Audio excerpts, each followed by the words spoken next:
Okay, so hey guys, and today we are back with another review, and this time it is another MCU movie. This time it is Captain America: The First Avenger, which is one of the most heartwarming MCU films ever. Anyways, let's begin the review. Okay, so let's start off the review by talking about the characters. Captain America is of course the best character in this movie, and I love that moment where Chester Phillips just threw a fake grenade at the soldiers, and even after not knowing that the grenade was fake, he just jumped on it to save the lives of the other soldiers, while the other soldiers all ran away and hid somewhere so that they could be protected from the grenade. And this is not the only scene where he is willing to sacrifice. There are many scenes not only in this movie but in the entirety of the MCU where he is willing to sacrifice himself for the sake of other people, and that is what makes him Captain America, and that is why I like him so much. Peggy is also an okay character, but when I was rewatching this movie after I'd watched Endgame, I liked that quote of hers in which she said she might just go dancing after all of that was over. Since Endgame made the quote a whole lot better because at the end, she did go dancing and with a perfect partner. She also shows some great acting in the final scene in this movie, and I really liked that great acting. Okay, so Dr. Abraham is a pretty good character, and I liked how he's from Queens because him being from Queens make that scene in Civil War where Captain America asks where Spider-Man is from, and Spider-Man replies that he's from Queens a whole lot better. Don't ask me why.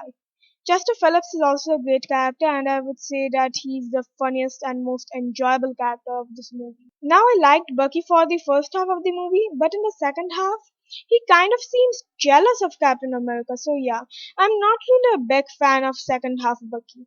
Okay, so now let's talk about the Tesseract, which is in so many MCU movies that it's not even slightly amusing or fascinating to see it at this point.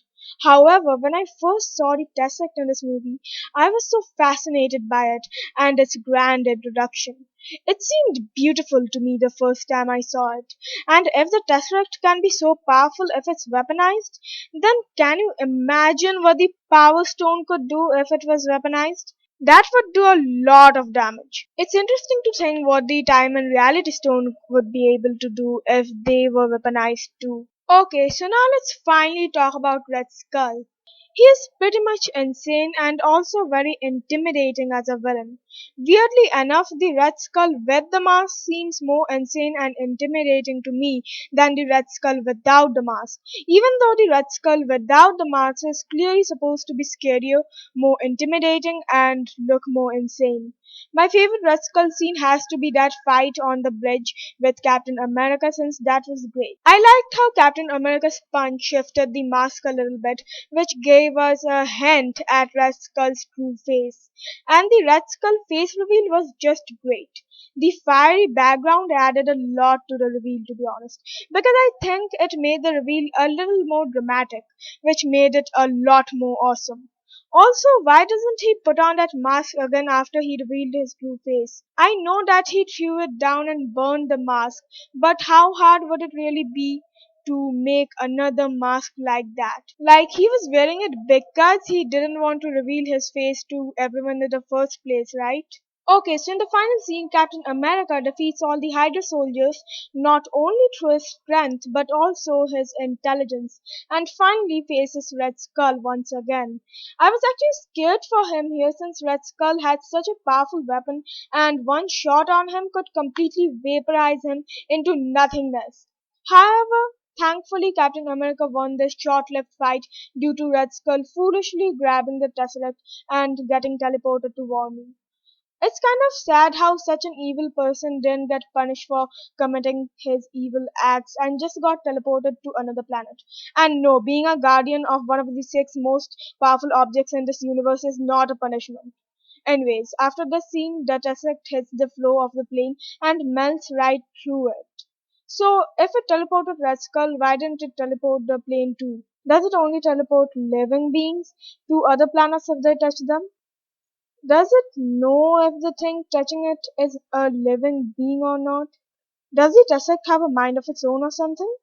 Anyways, after that comes the most emotional scene of this movie where Captain America sacrifices himself for the sake of the New York citizens, and as I had told earlier, Peggy's acting is excellent in this scene. And it was so sad how Captain America couldn't even finish his sentence. Overall, this was a great scene and my favorite scene of this movie, but after the scene, there are some complete seconds worth of a black screen. It would be okay if they put it for a little amount of time, but why did they stretch it for so long? This black screen part was really annoying, but I love that scene after that where Captain America finally realized that he was in the future. A future without Howard Stark's cool cast with no wheels, unfortunately. This scene was great and I love Nick Fury in it. Nick Fury just seems to be so cool when he's recruiting the Avengers. Rating 9 out of 10. Best moment, the sacrifice. Okay, so yeah, guys, that was it for the review. And I actually like the first act of this movie more than the second and third act, unlike most people, because I love the introduction of the characters and also an introduction to the past in the first act.